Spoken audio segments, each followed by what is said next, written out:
प्रभुपद महांती 17तम श्रद्धांजलि समारोह। सुनामधन्य चिकित्सक विशिष्ट शिक्षाविद डाक्टर प्रभुपद महांती स्मृति रे एक श्रद्धांजलि कार्यक्रम अनुष्ठित हो जाइछि। महांगा ब्लॉक कुहुंडा पंचायत परिसर रे आयोजित एही श्रद्धांजलि समारोह रे बहु विशिष्ट व्यक्ति माने जोग देई समाज सेवा पाई डाक्टर महांती को सेवा और त्यागर पटांतर नाही बोली मत व्यक्त करथिले।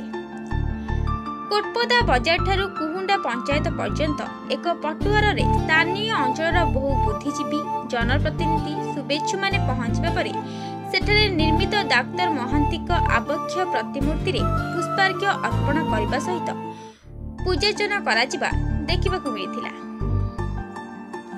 एही श्रद्धांजलि कार्यक्रम रे प्राध्यापक डॉक्टर निखिलेश महांती अध्यक्षता करथिले।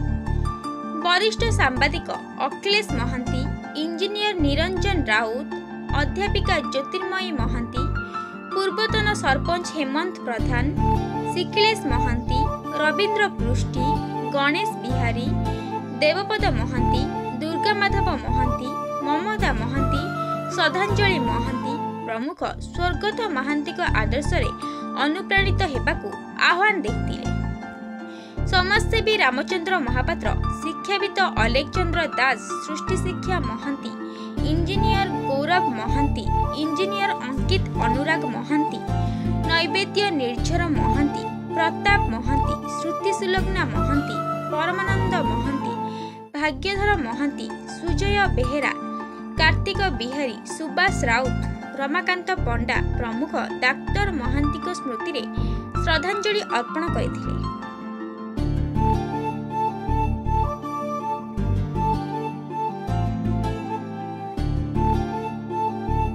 आज 17तम श्राद्धवार्षिकी रे मोर पिता को मोर प्रति प्रणाम। से केवल आमर बापा नथिले, समाजर पिता भाव में समाज को सेवा देवा जीवन को उत्सर्ग कर मार्ग से सब आगवर थे। समस्तर श्रद्धा प्राप्ति हो, आत्मार उन्नति हो एवं आमको प्रेरणा मिलू आम पथर यात्री हो। आज दिवस मोर एतिक कुहुंडा ग्राम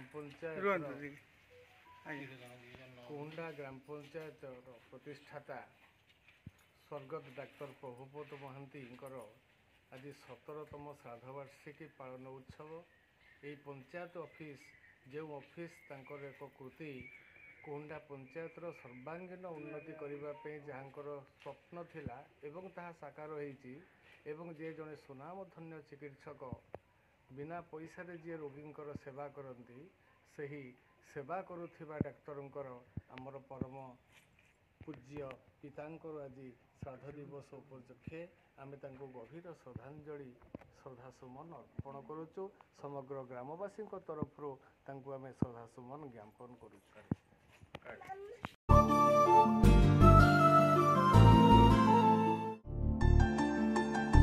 ब्यूरो रिपोर्ट ओडिया टुडे।